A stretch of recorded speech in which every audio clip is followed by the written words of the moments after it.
Hello, friends. It's Michael Parker, and welcome back to Michael Parker Media. I have been abroad. Last week, I was in the United Arab Emirates. I spent some time in Dubai and Abu Dhabi and Sharjah, and that's why there was no podcast last week. But we are back in the saddle, and we have a really big show for you today.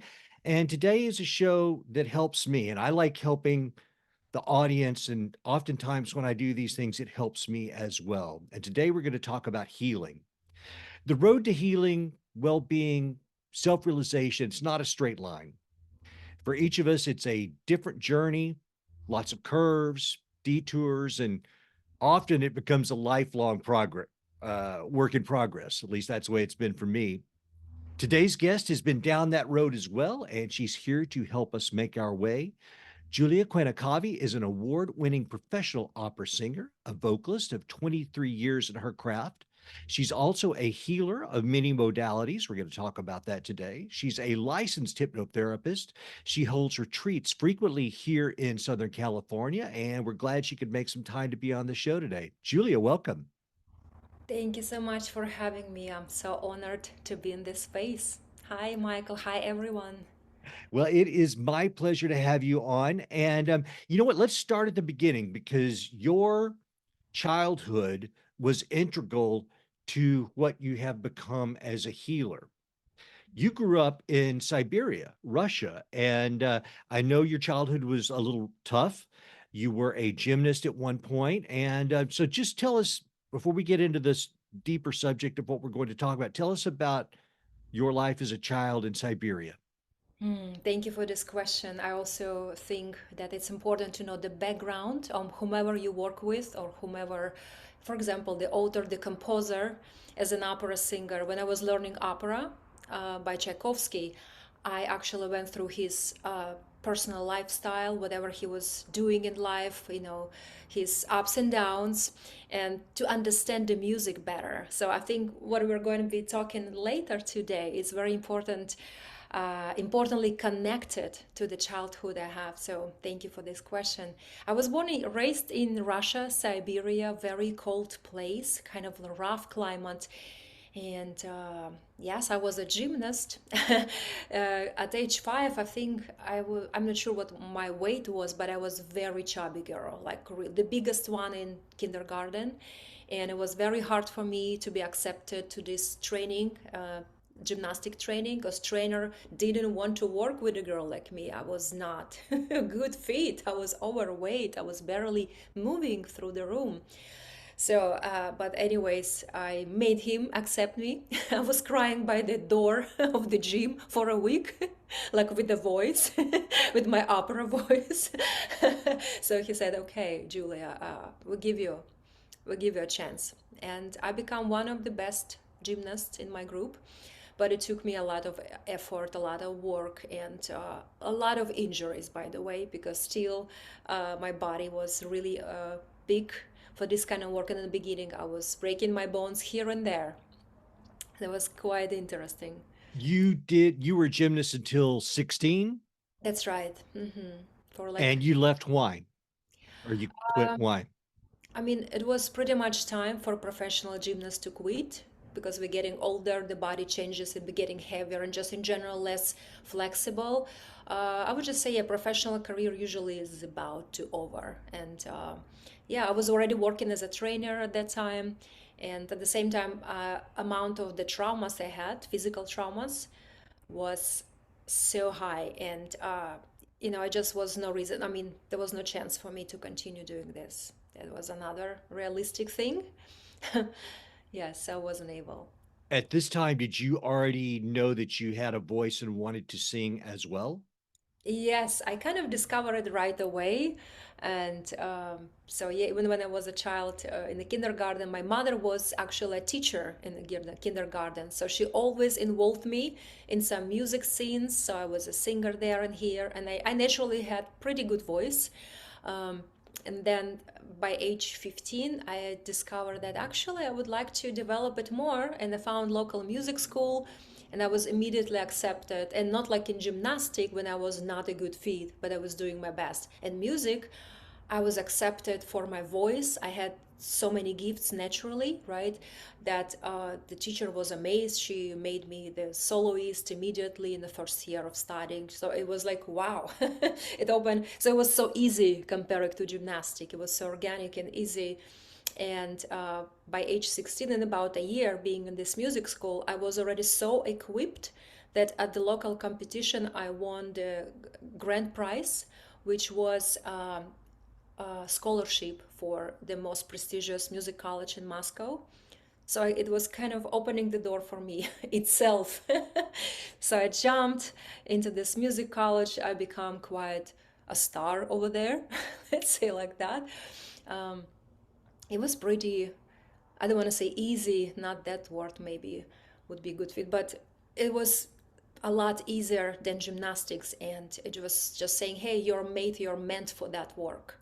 So I became a professional singer, attended many, many, many voice competition, TV shows in Russia. Even then, when I moved to US, I attended a few competitions here, and I won some international voice competitions. So we can consider me as an award-winning soprano Right. with a lot of awards, and one of them was the first place at the Metropolitan National Council. So quite high level of competitions, and yeah, that indicates my level of abilities, my skills, my gifts, and my work on myself. And yeah, and that was my childhood. And the most important part of my childhood was not just like what I was doing as a gymnast or as a singer. The most important part was that I was raised by mother narcissist, and because of her lifestyle, I was raped quite a few times, regularly, let's say this way, by her lovers. And so that Was was really, was she aware of that? I eventually I realized she was. But she had no clue at the time? Um, she Or just decided. did she not acknowledge it? No, she knew that, as I realized, but it was not convenient for her to change her lifestyle. So she prioritized her lifestyle, and she sacrificed my safety for that. And that was a big conversation between two of us already many, many years later. And I let her know how I felt, what I went through, and she refused because she's narcissist. She refused. She did anything wrong, and we stopped communicating completely. Well, that's absolutely horrible. Um, I know that you also suffered from bulimia. Yeah, Was this concurrent? Was this happening at the same time, or was this afterwards? it's you're such a right question. It's actually very related. I help Yeah. people to overcome eating disorders, including bulimia. That's one of my strongest skill and my programs. And yes, it's so related to motherhood, to mother trauma, bulimia, because we kind of trying to fill this void, that mother With which is, something. yes, with something. And still, no matter how much we eat, no matter how full we are, we still feel this hunger. This is what bulimia is. It's infinite process, very painful, very damaging. And yes, that was the time when bulimia started. Julia, how many years were you bulimic? Since age 16 till age 35. Wow. There was a wave of it, like one year it was like intense, another year I could not even think of it, it was pretty much, it was, I think, depending on what's going on in a personal life where I was emotionally. It is I consider it as the strongest addiction I had, and I had many addictions including drug addictions. This is the strongest addiction I had, bulimia. You and I are similar. We both love music, and in some ways, it is the core of our being. And we both achieved some level of acclaim in music. And sometimes I think that we both were doing it not entirely for the right reasons. But now we've come through the other side, and you've found a way to use music in this therapeutic way and help people. And you still sing, and you sing beautifully. I still play music, but I do it for different reasons now. And so when you moved to the States, how old were you when you came from Russia to the States? I was at age 28. About it was 28, I think so. Did you 30. come to New York, LA? Where did you come? New York, Okay, yes. right. That was my opera career started over there, so it was a lot of opportunities for an opera singers in New York. All right. So you did that for a while. You appeared on television shows. Inside, you're holding this deep hurt and this pain, and you're struggling.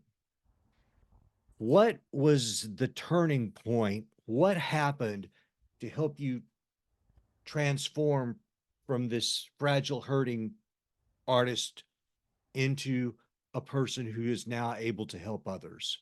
Yeah, actually, probably the biggest failure helped me to do that, to to go through this transition. At some point, my life, I already was living in Vegas and working in a show over there, and at the same time working as a stripper at night.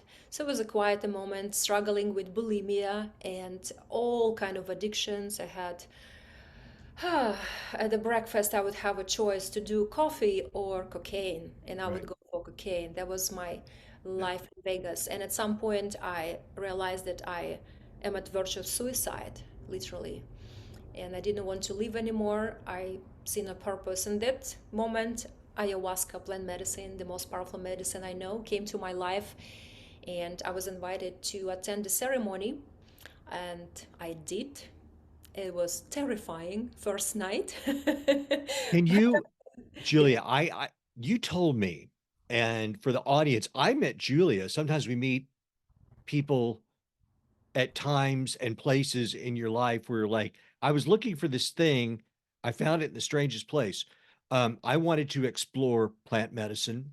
I have used psychedelics in the past, various types, but I had, I'm a dad now, so I've been just being a dad and being at home, and I had read a great deal about ayahuasca and plant medicine, but um, anyway, I met you at a party, a show that I was hosting. Not sorry, I was producing a show, and you were there. You were friends with the host's wife, and we met and we started talking, and then we stayed in touch. Anyway, that's how I met you, and I had always wanted to experience ayahuasca, but how you have told a story, and it might be painful, but tell our audience about the phone call that you received for your first experience with ayahuasca.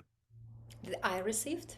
Yeah, you said you were at a very difficult place in your life, and someone Oh, yes. called you at the right time. Yes, and a friend of mine just called me and said, "Hey, what you doing?" And I said, like, "Where? I'm staying at the balcony on 15th floor." And I'm just thinking to maybe just stop it all in one step and just be free from that. I don't know what's there behind the line of this border between death and life, the life we know, I mean. But I'm definitely not able to carry this weight anymore. And she said, "Well, oh, I think I know what might help you." It helps so many people, so you might not really like it, or you might find it extremely challenging, but it and your life will never be the same. But if you want to try it, um, try go to ayahuasca retreat. And she sent me some details, and she was right. After one weekend, 2 nights of ceremonies, I was a completely different person. I came home with the sense of I'm alive, I am love, I am God.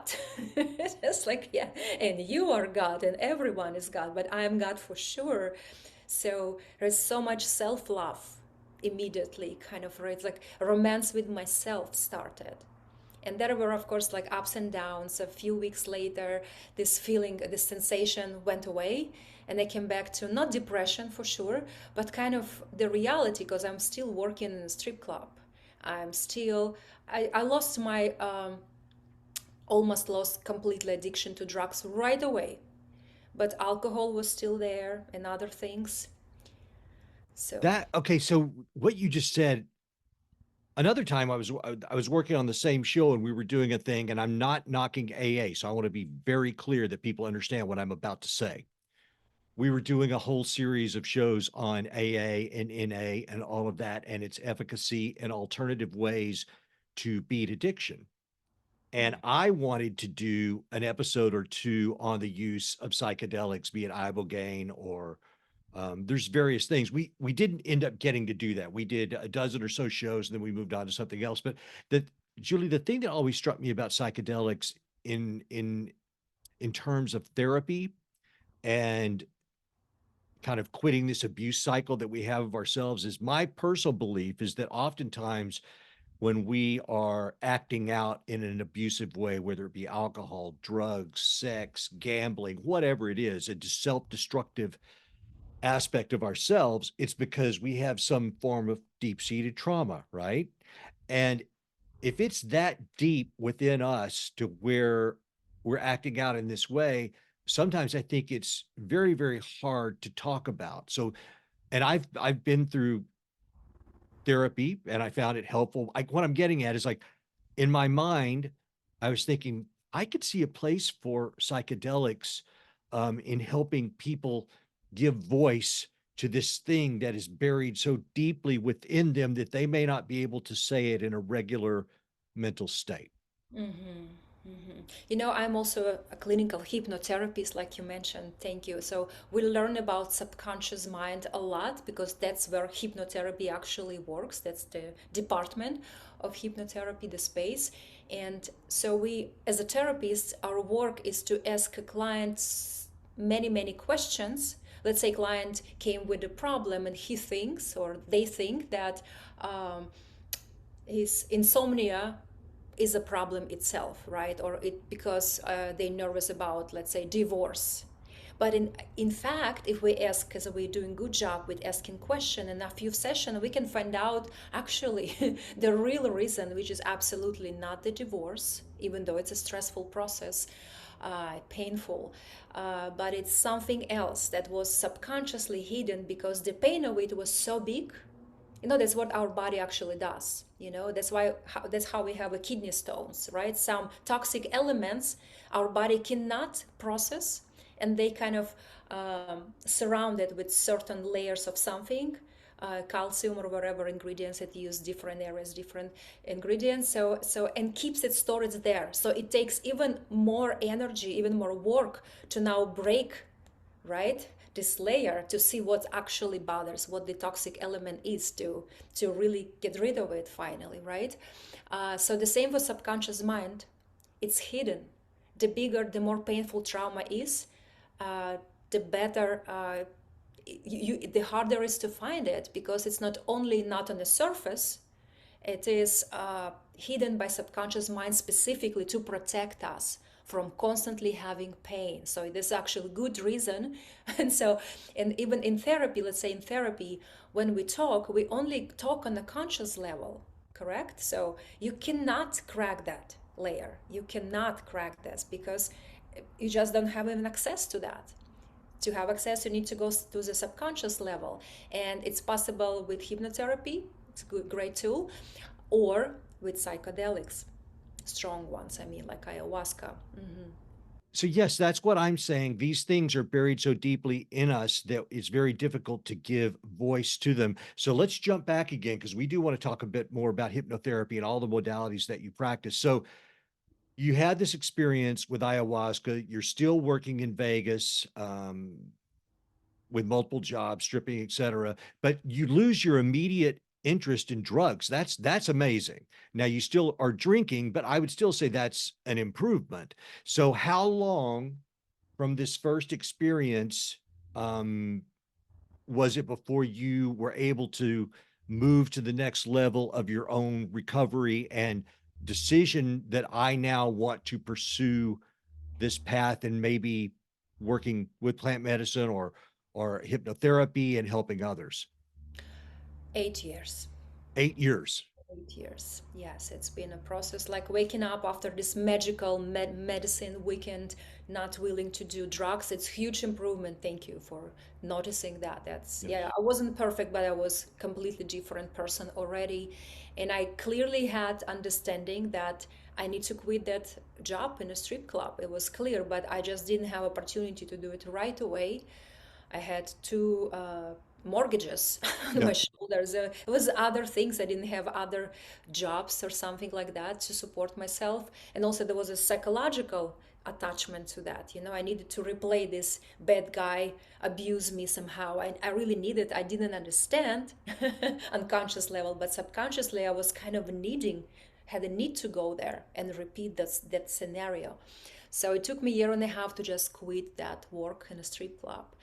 And I moved to LA and started living different life here, doing more music gigs and learning here and there. And just it was just organic, kind of smooth process. As I was a really gifted musician already, I started learning medicine songs because ayahuasca ceremonies always served with a wonderful music, specific music, Icaros medicine songs.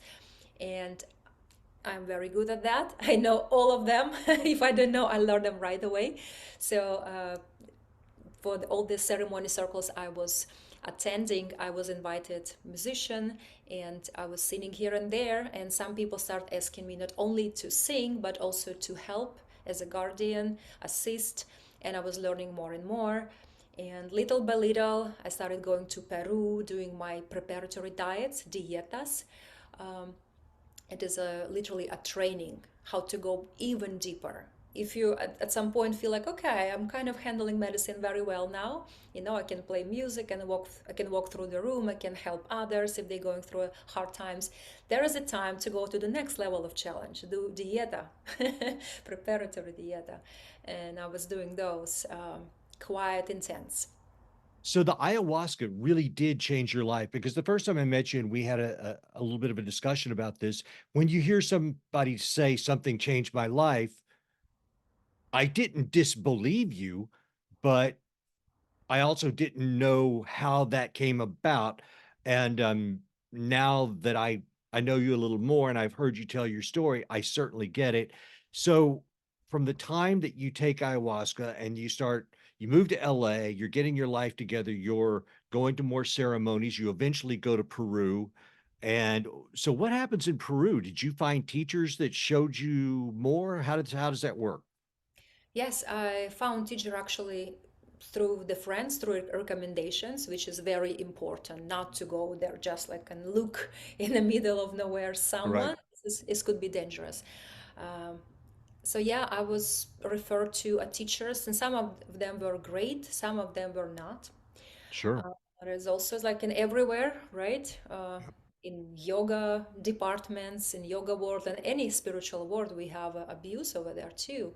So I've been through a lot of things, and great teachers and the teachers who didn't do enough work on themselves. So, and of course, it was projected on me, on everyone who was doing dieta with them. So different kind of trainings, but mostly with Shipibo. Um, so Which is which is a tribe in Peru. They have their own dialect, their own language, and it's very ancient language. And most of the songs I sing at the ceremony are Shipibo songs. Um, yeah, so at the dieta we follow very strict lifestyle, which is no electricity, at least at the village I was staying at. No electricity, no comfort, no utilities, no cell phone service. To get there, you have to take 9 hours boat trip. Yeah, and if you have any needs to come back to the big land, you have to drive on a smaller boat 3 hours to the place where you have a phone to call for the big boat that will drive you 9 hours to the mainland. So very isolated. Well, just on a logistics level, I know that you speak what, 7 languages? No, no, no, no, All right. no. Well, I speak only Russian, English, and a little bit of Spanish, and understand, of course, Italian, German. I understand a little bit all the languages I sing, my operas. yeah. Okay. Well, I maybe I misheard one of your other interviews. Listen, I only speak English and profanity, so like that's all I've got, you know. But anyway, when you get down to Peru, how do you said they have an ancient language, so who is the intermediary between you and them? Yes, we had a guy who was specifically there just to translate. Yeah. And Okay. I mean, there was enough Spanish I had to just, you know, communicate about basic things, but Yep. deeper things, they were translated there. My teacher, Kavi Quena, that's her name. Quena Kavi, she gave me her name. Her name is Kavi Quena. She doesn't even speak Spanish. She has no more Spanish than I have, that much. So yeah, everything she was saying, it was translated by her son. We had a special situation for that kind of work when we needed to communicate on deeper level. Well, we're going to talk about the a lot of the things that you do. We'll return to the hypnotherapy as well. And just in full disclosure, ladies and gentlemen, I have done ayahuasca and it was not what I expected. It was a very beautiful experience. It was um I was in Julia's presence. She was there. There were several people around, but it was a very what I would say is that I received messaging during that experience that was different than what I thought. And the messaging that I received was that I am stronger than I tell myself that I am. Ooh. I because we beat ourselves up a lot, right? And Mm. that was the, you know, I'm no spring chicken. I've seen a lot in my life, and we go through ups and downs, and we get caught in the grooves that we all find life. And sometimes you beat yourself, oh, I should have done this, I should have done that, I could have done that better, or something like that. And my experience, my takeaway was twofold. One was that I am stronger than I tell myself that I am. And two was that I don't have to do anything, I get to do things, Mm. which is a big pivot. And so I share that with the audience just because for me, that was I needed that. And I needed this positive, I needed some self talk that could pick me up a little bit and pep me up a little bit. But ayahuasca is only one of the things that you are knowledgeable on. You are also a licensed hypnotherapist. We talked about that briefly. So, this is another thing I've had a little bit of experience with, and you and I have spoken about this because I've had, I think I had about 26 sessions of hypnotherapy at one point because I wanted to explore it. And till when I've told you this before, when I was in this, again, it was not what I expected. And I told you that I did not feel hypnotized. We've all seen the stage hypnotist, right? The guy who makes people walk around like a chicken or whatever. And we think it's going to be that, but it's not that. Talk about what hypnotherapy really is. Yes, this is a good point. It's actually one of the warning we give to our clients before they are hypnotized. So we'll just say like, "Hey, I'm going to do this and this, then I'm going to put you down, and then I will count from 5 to 0, and I'll say deep sleep, and you can open your eyes and get back to a normal state anytime. So you're in control of anything, so you can feel safe and it is a good place to be. So nothing is going, no manipulation could possibly happen in this space. So just to calm people, and also warn them that actually at any time you might feel like, actually I'm not even hypnotized. I understand and hear and feel everything like before, just maybe more relaxed and more like dreaming state, something in this space between dream, like deep sleep, and the normal condition, right? The normal awakened condition. It's kind of just more relaxed state. And many people confirmed it. I didn't feel I was hypnotized at all. I'm like, okay, that feels really good to me. Seems like I did a good job. Because if you feel that you were hypnotized, that something was not there. Something was not okay. And another reason when people get back from the hypnotherapy journey, because again, there's all the changes were happen on a subconscious level, right? So it's like on a very base level. So people now already feel, let's say we work on anxiety, right?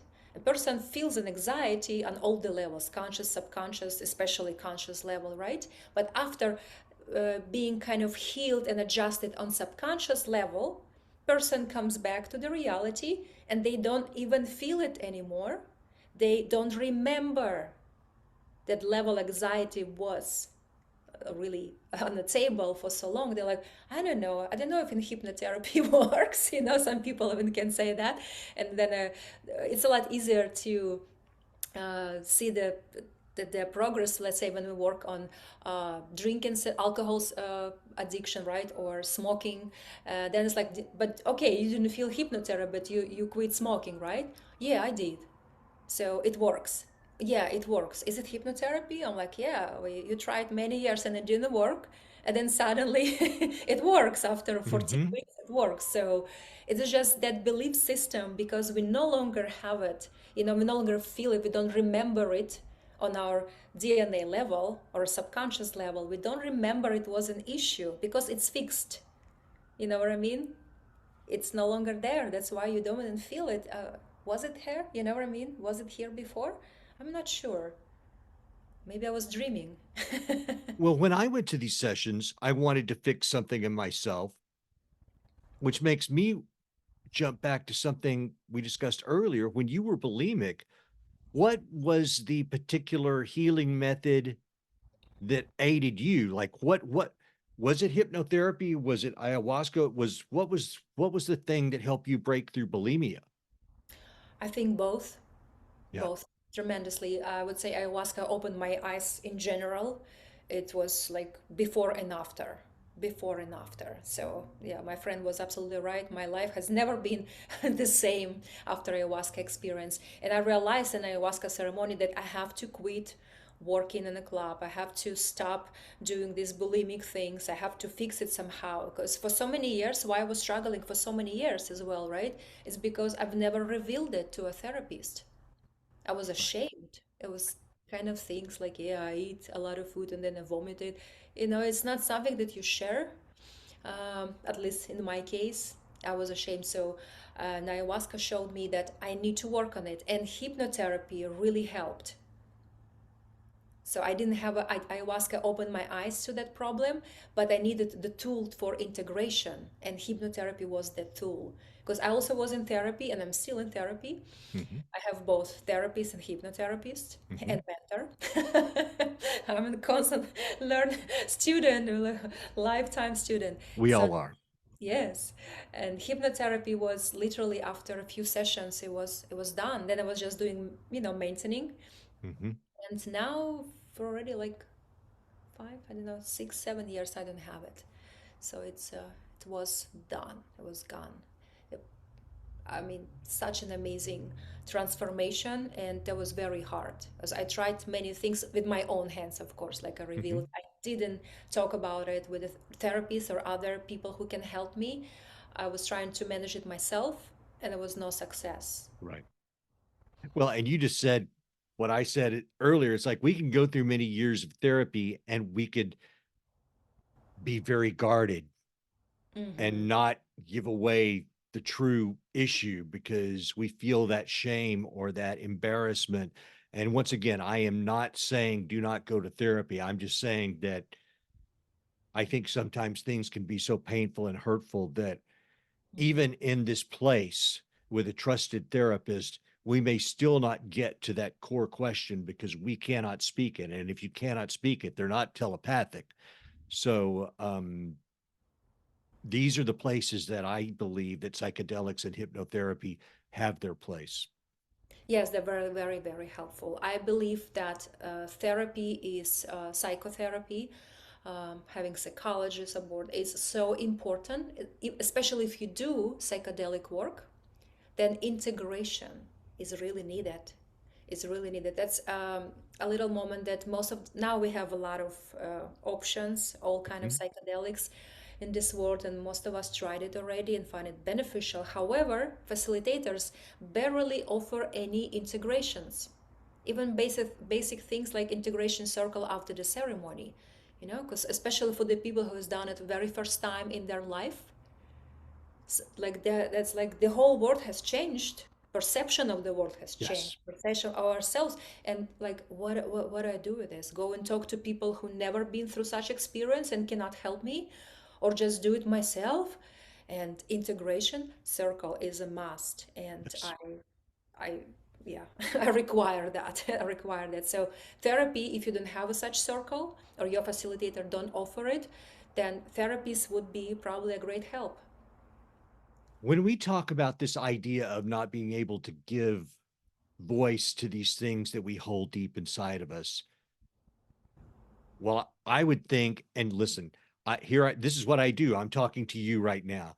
You sing, I sing, and we're both speaking to each other in this therapeutic setting. But sometimes our throat chakra becomes blocked and we don't even know it. We just know that it's hard to talk or we have throat issues. Can you talk about that? Yes, I can relate to that. As an opera singer, it's like the most loud sound singer can produce is while being opera singer, because we sing in 4,000 seats theater without microphones. Can you imagine like the power of the voice we have to produce? So even though I was capable of expressing so much power through my voice vocally, I still felt like people don't hear me. I cannot speak my truth. I I wasn't heard.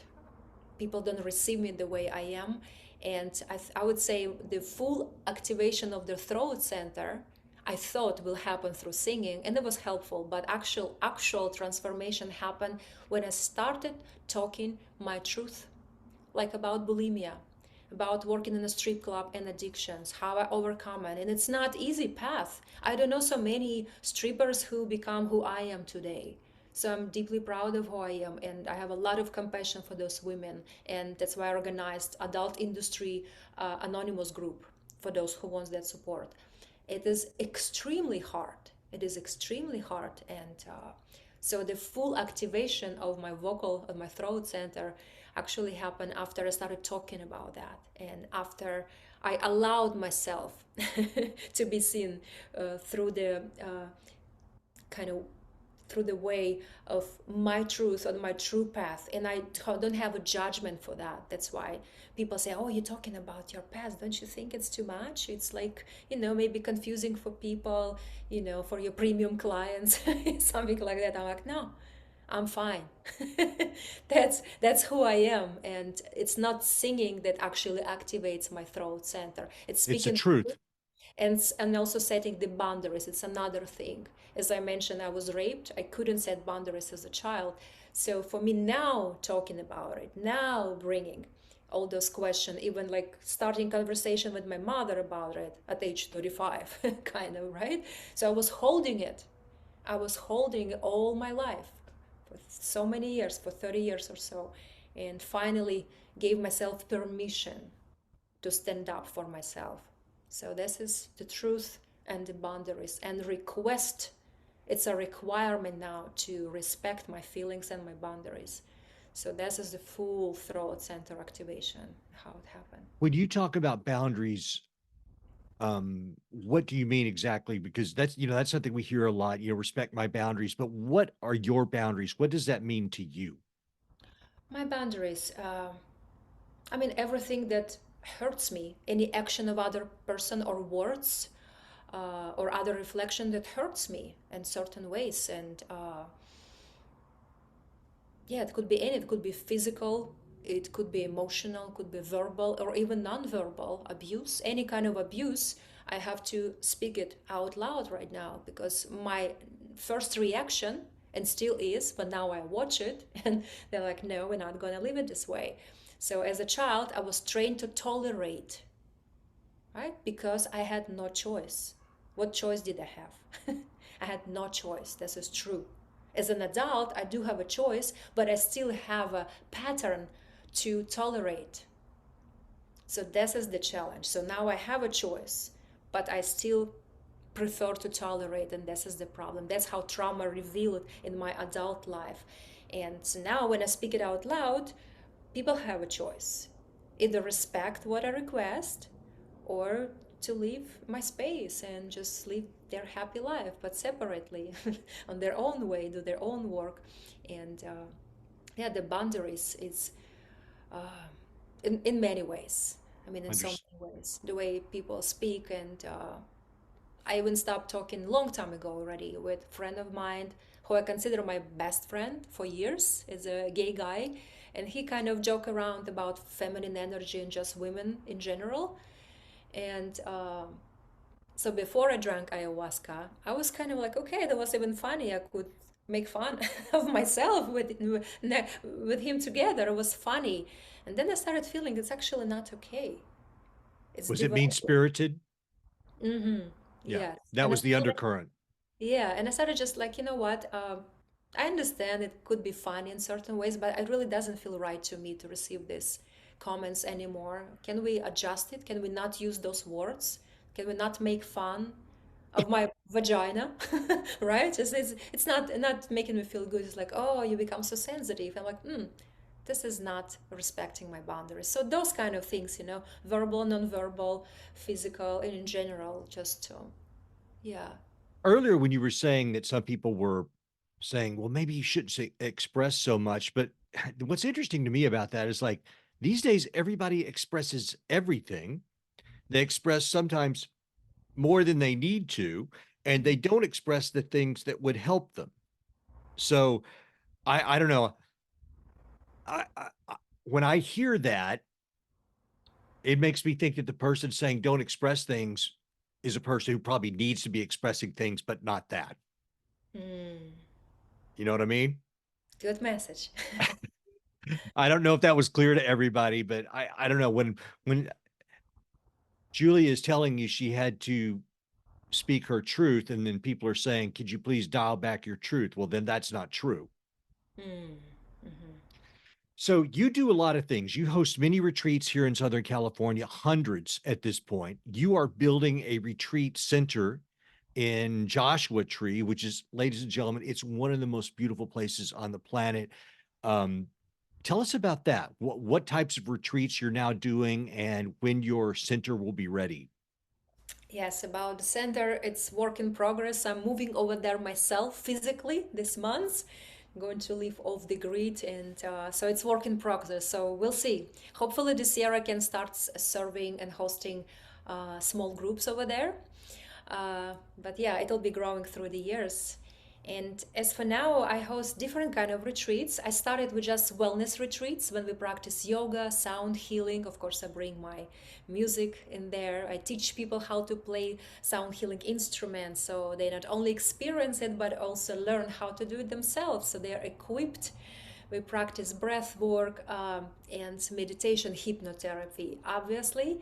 And I also teach self hypnosis techniques like mental bank. It's a fantastic one, really E- recommend you to check Explain what that is. the Mental mental bank. bank. It's a self hypnosis technique, and the base of it is so every day we write down, just writing down the things that we did in reality that are positive things that improve our life. Let's say I worked out today, right? Or I did something, I did breath work, or I sent emails that I actually don't like doing it, but I know it's good for my business, so it's positive action. And for every positive action, we pay ourselves specific imaginary money. That's Hmm. why it's mental bank. So money is just universal symbol of success, of reward, right? Yes.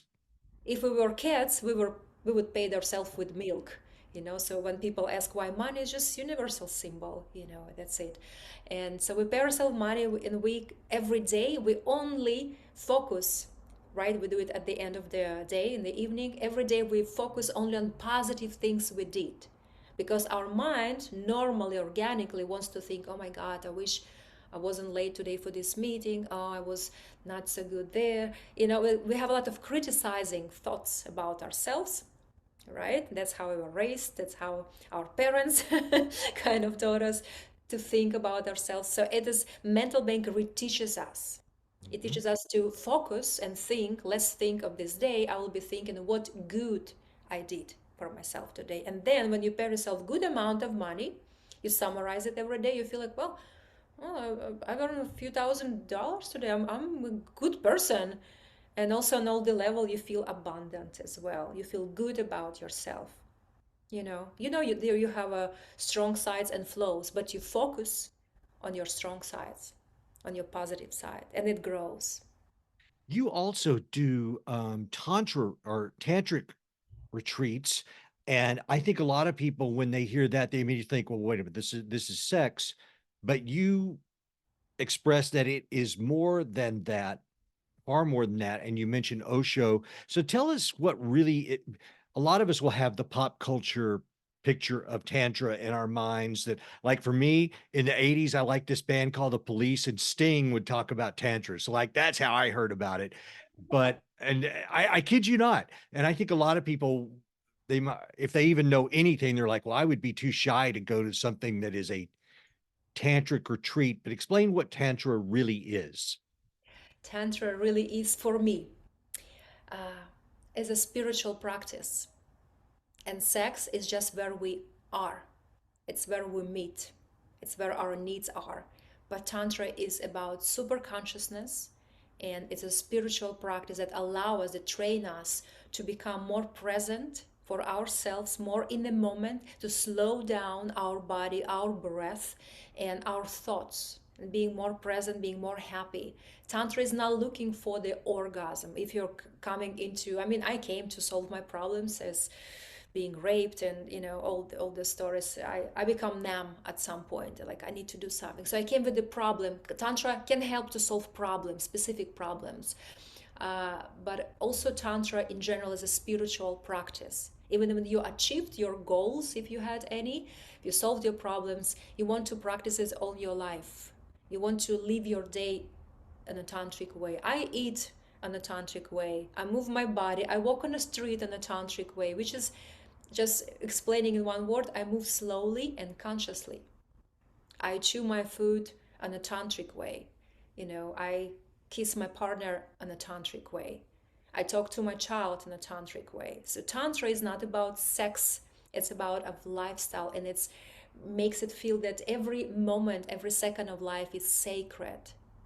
Make it spiritual, make it in the moment.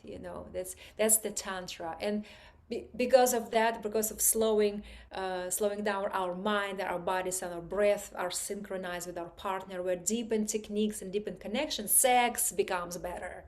Of Mhm. course it becomes better, but it Mhm. wasn't the goal. You see, it just was where we are. Because honestly, I think a lot of people think that's what it is because many of us don't know enough to not know that that's what it's not about. So thank you Sure. for clearing that up. There was something else I was going to ask. So you do sound healing as well. And I'm a musician, you're a musician. We understand the power of frequency in music, but for some people who may not have ever really thought about it in that sense, talk about sound healing and what tools you use to do that with. Yeah, it's become very popular, and that's how I started actually my journey. I was thinking like, what can I do? What kind of work I can do? How I can monetize my skills? I have to make Hmm. money. I have to make my living. And like, hey, do sound bath. You can play. It's easy to play. I already play 7 instruments. That's the number you mentioned. Not seven There languages, you go. 7 instruments. Right, right. And I started, okay, I play a little bit guitar and ukulele and drums and flute and voice, etc., etc. So I just bought just start kit, one sound healing bowl, crystal bowl, and brought my guitar and drum and invited friend to the beach. It's like, yeah, let's do sound healing. And because I didn't have enough instruments, I decided to sing more just to make it more diverse and interesting. And people love that. People paid for that. I'm like, okay. So I Hmm. started doing it more often and more advanced. I bought more instruments, and yeah, now it becomes such a big deal. And that kind of short events, small events, turned into a bigger events and eventually retreats. And sound healing instruments, they're from singing bowls, crystal balls or Tibetan metal bowls. Different sounds. They have not only tones, like the height, but also the vibration quality. And Yes. that's why it's important to receive it live. I know it's many recording, and it's also very beautiful to receive it, listen to it just with headphones. But I think the true healing happens when you receive it in person, because it penetrates you vibrationally. It's so wonderful. You have a deeper sleep. You might even notice that you go pee more often that day because the Interesting. water moves. Yeah, your lymphatic system is activated, and you definitely have a better sleep. That's really interesting because I know that when I hear these tones, be it a gong or a singing bowl or whatever. I hadn't really thought about it. I'm used to playing guitars and having drums and synthesizers and things like that. I wasn't really thinking about these beautiful acoustic instruments. And whether I'm under the influence of ayahuasca or just hearing it in a solitary receptive state, those singing bowls and those gongs, when it hits you, it does permeate your entire being in a incredibly mystical way. It does. It does. It's fantastic, and I love it. And each time I use it or involve people who receive it, um, actually they applause at the end. It's quite Mm-hmm. funny. I always laugh, and yeah. And I also made it like my signature way, my signature sound bath. I call it shamanic sound experience Mm. because that's what it is. I not only play the instruments, but I sing Icaros medicinal songs, and on top of it, and they are beautiful. They add so much quality to the journey. So people go even deeper. They not only receive the healing properties of the instruments, but also the um, the prayers. Right? It's like mantras, medicine song mantras, prayers. As in medicine songs, we recall specific plant medicine, uh, plant spirits of those plants, not the plants itself, as we don't consume them.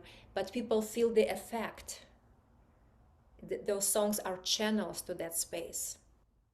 Quite a good channel.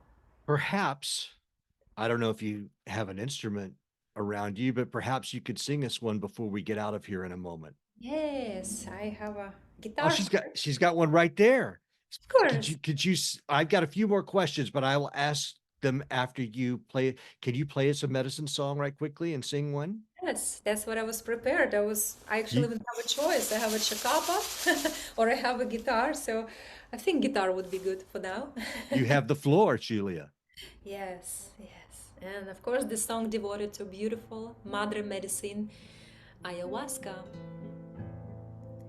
Ayahuasca mama daki daki muiki. Ayahuasca mama daki daki muiki. Chuya chuya hampimpo ini miski nuk nuk cuerpo chaita. Chuya chuya hampimpo ini miski nuk nuk cuerpo chaita. Ayahuasca de kunera taki taki moiki. Ayahuasca de kunera taki taki moiki.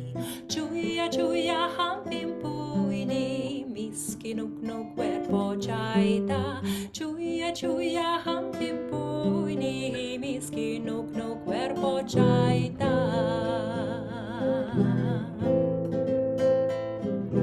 Hi la la la la la la la hi hi la la la la la la la la hi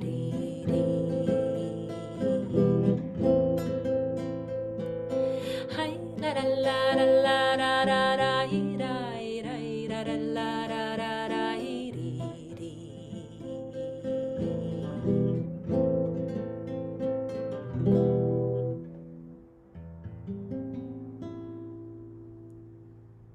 Bravo. Super short version. Usually I play Icaro for an hour. I have witnessed it, ladies and gentlemen, and it is remarkable. Julia, you have so many things coming up. You are such a busy lady, and I really appreciate you sharing this time with us.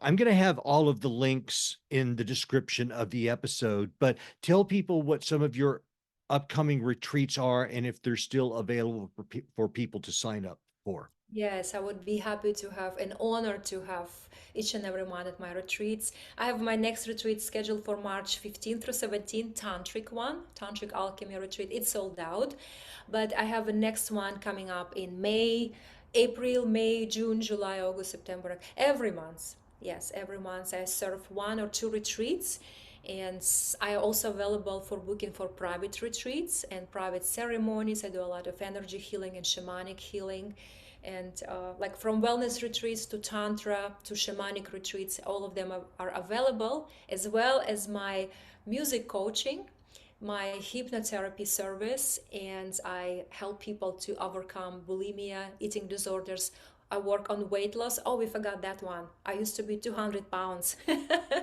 We did forget that. We'll cover that one in the next one. But the fact that, So, yeah. yeah, that I would think that would kind of correlate with the bulimia issues, right? Yeah, sexual trauma too. Yeah, Yeah. altogether. Yeah. So working on those things very successfully with people and just in general, helping people to become a stronger version of themselves and find a peace and working with addiction. I have addiction recovery program, weight loss programs, and eating disorders program and music program. So that's like my everything So that I achieved myself. let me ask you this. So if I had like a really bad cocaine problem or a really bad narcotic problem, you could help me with that. I can guide you. Yes. That's brilliant. That's brilliant. I can give you the tools and you will help yourself, of course. Ladies and gentlemen, I don't have that, but I'm just saying theoretically, if I did, I mean, because that's remarkable because these types of drugs are incredibly destructive to human beings and they're incredibly hard to quit. And I Yeah, don't know that a lot of the tools that we see are as effective as perhaps alternative methods that maybe um, the medical field is not fully accepting of in this moment yet. exactly. Yes, exactly. And there are natural ways. And I also help people with depression. I think it's a big thing. And I meet people who are on antidepressants, heavy Yes. antidepressants for 20, 30 years. Yep. And I start feeling at that time, after 30 years doing it, like that's now working actually the way I want it to work. And they're like, what is my option? So I give people option how to slowly decrease, overcome the crisis, because it'll be a crisis there, and then slowly get out of that stage. But we definitely win the time and space to become a different person as well, get new tools, new habits by daytime. So it's a process. It's nothing like since Monday we quit it. It's not working this way. It's a process. Maybe it'll take a year and a half, I would say, in a good way, to be realistic. Julia Quena Kavi, thank you so much. I really enjoyed this conversation. Thank you so much, Michael. And it is a pleasure and an honor to be here. Thank you, my spirit brother. I'm deeply grateful. I'm grateful for you. Ladies and gentlemen, if you enjoyed today's show, please look in the description under whatever platform you're seeing it on, be it on a podcast platform, be it on YouTube, Rumble, or whatever. I will have all of the links so that you can find Julia's work there and feel free to reach out to her.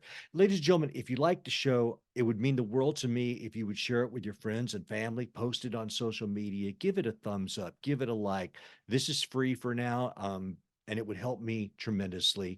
So if you could do that, I would appreciate it. And until next time, keep your Until heart and your mind open. Peace.